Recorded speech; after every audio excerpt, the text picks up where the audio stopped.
May 8th.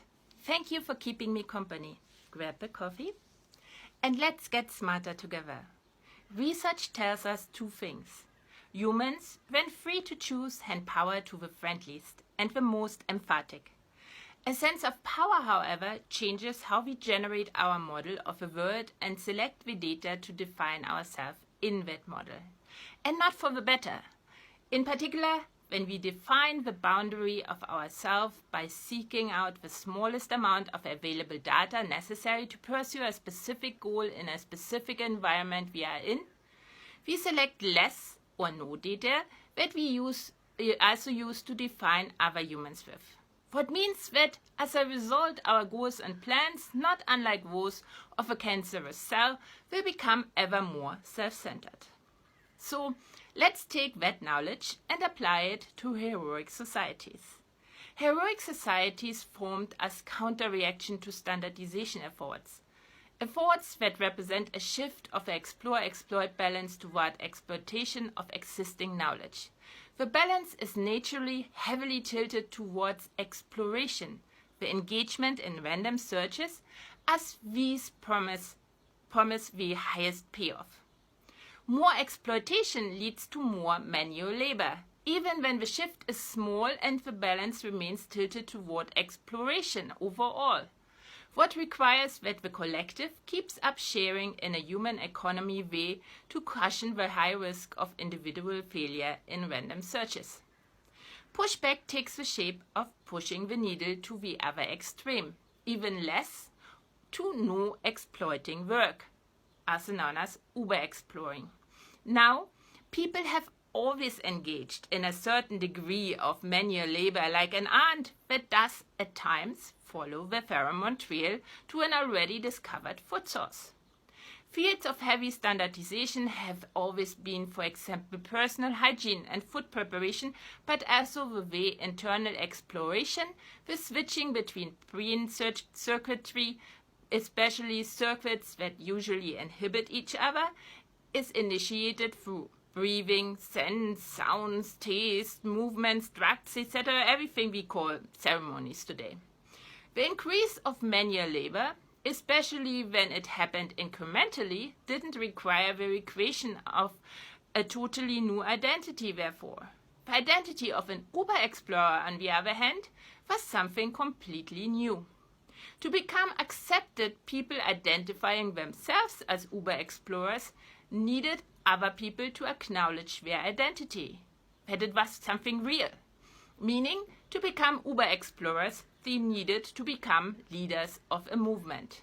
That means those being friendly and emphatic had the best chances. And that makes sense.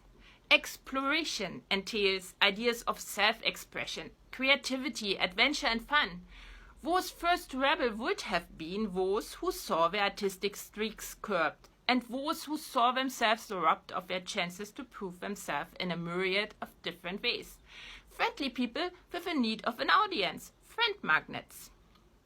But there's a problem with adopting one identity, especially the way you are required to adopt an identity in order to will that identity into existence in the first place. An identity by definition is a standardization, an exploitation of knowledge. In this case, the knowledge involves all the ways in which an uber-explorer defines themselves. The ways they emphasize theatrical performances and game-like contests. The ways they excessively worship novelty and the unique. The ways they overdo the sharing between each others. The ways they must never be caught doing anything that even distinctly smells of exploiting knowledge. The almost burlesque, cartoonish ways they represent all the characteristics of an exploring society they see endangered by a shift to more exploitation. Hence soon, the people at the center of heroic societies that settled in weren't uber-explorers. They weren't even explorers anymore. They were people living the standard of an identity, who went through the motions that had become their understanding of themselves. An understanding of themselves that they guarded against challenges, an understanding of themselves that, in the case of the leaders, entailed a sense of power.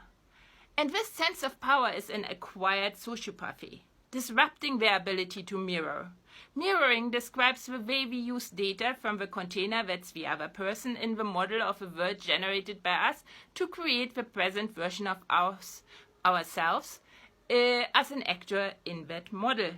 Through mirroring, our cognitive light cone increases and our goals become bigger than just the goal of a holobeyond that we are. When a sense of power intervenes in this process by eliminating the possibility of generating ourselves and the representation of the other person from a shared set of data, something similar happens as what happens when a cell becomes cancerous. Our cognitive light cone shrinks to include only goals with smaller holobeyonds we have. Selfish goals with no care for what happens outside the holobeyond's boundary. In the case of an Uber explorer, it will involve everything necessary to protect what makes up their understanding of themselves. Ironically, this necessarily involves a redefinition of true exploration. Time spent on random searches that, for the individual, will more often than not end in failure, as expressions of laziness and unreliability, because they need people to exploit existing knowledge for a reliable payoff that isn't shared to cushion the risk of exploration, but goes all to them and their retainers to be able to display all the hallmarks of an Uber Explorer identity standard. Seeing others as lazy, unreliable, and dim feeds into the idea that they all need supervising and monitoring, managing and regulating, censoring and being told what to do. We see this with the beginning of laws and their execution, as well as in the rise of professional armies. And because the separation a sense of power creates between the Uber Explorer and all the other intersecting selves makes them feel superior, they believe that this monitoring on an ever bigger scale should be entrusted to them. We see this in the rise of kingdoms and dynasties. We also see the flip side of the coin. The powerless who feel uncertain and less confident, underestimate their own intelligence and are hesitant to voice their opinion. People made it a habit to walk away rather than to protest. And that led to problems for the Uber explorers who needed them to exploit. So, over time, Uber explorers made it ever harder to evade them by destroying the remaining human economies that would take in these people to profit of their explorations. Until when philosophers started to question the system, considering the generalized violence and instability of life Uber explorers' rule had resulted in. The powerless simply accepted the choice of solution the Uber explorers picked from their available menu. Being acquired sociopaths, their choice served no one but them. At least in the Mediterranean and thus via Europe and the rest of the world today. It's the reason why we feel like Machiavelli's idea about powers are realistic, why we think Pythagoras is right, because they are realistic and are right for someone with an Uber Explorer identity to protect. And with this last stick, this very long coffee break is over now.